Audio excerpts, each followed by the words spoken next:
In front of me is HMD Skyline, and today I would like to show you how you can select and delete multiple photos at once.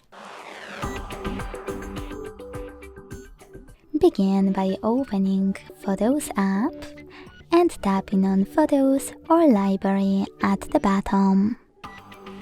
Wherever you decided, when you're ready, hold one of your photos that you wish to get rid of,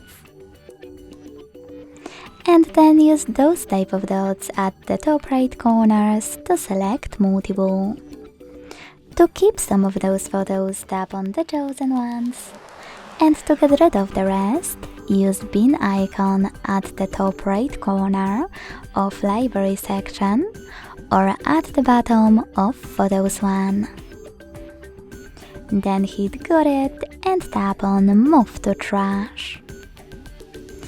Thanks so much for watching. If you enjoyed this video, leave a like, comment and subscribe. Bye!